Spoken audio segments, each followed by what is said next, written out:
નમસ્કાર મિત્રો, આજે આપણે વાત કરીશું વિન્ડ મિક્સ માઇક્રોન્યુટ્રિયન્ટ વિશે.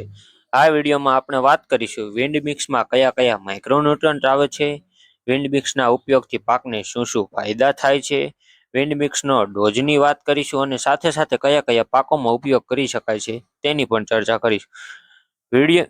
વિડીયોમાં છેલ્લે સુધી બન્યા રહેજો, તેથી કરીને તમને સાચી માહિતી મળે.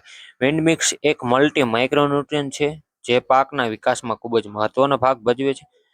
આપણા પાકમાં એનપીકે એટલે કે નાઇટ્રોજન, ફોસ્ફરસ, પોટાશ, સલ્ફર સિવાય પણ ઘણા બધા માઇક્રોન્યુટ્રન્ટને પાકની જરૂર હોય છે. જે વિન્ડ મિક્સ તે બધા તત્વોની જરૂરત પૂરી કરે છે. હવે મિત્રો આપણે વાત કરીશું વિન્ડ મિક્સમાં કયા કયા માઇક્રોન્યુટ્રિયન્ટ આવે છે. તો વિન્ડ મિક્સનો ઉપયોગ જ્યારે પાકનો ફ્લાવરિંગ સમય હોય ત્યારે કરવાથી ફૂલ ઝાઝી માત્રામાં બેસે છે, સાથે સાથે છોડનો વિકાસ સારો થાય છે અને ડાળીઓ પણ મજબૂત બનાવે છે. વિન્ડ મિક્સના ઉપયોગથી પાક ગ્રીનરીમાં રહે છે, ભીલાશ પણ પાકમાં જોવા મળતી નથી અને ફળની ક્વોલિટી પણ સારી બનાવે. મિત્રો, વિન્ડ મિક્સના ડોઝની આપણે વાત કરીએ તો 500 ગ્રામનો ઉપયોગ 1 એકર તથા 25 ગ્રામ પ્રતિ પંપ ઉપયોગ કરી શકાય છે. મિત્રો, હવે વાત કરીશું વિન્ડ મિક્સનો ઉપયોગ કયા કયા પાકોમાં કરી શકાય. વિન્ડ મિક્સનો ઉપયોગ તમામ પ્રકારની શાકભાજી તથા ફળવર્ગીય પાકોમાં કરી શકાય છે. મિત્રો, વિડીયો સારો લાગ્યો હોય તો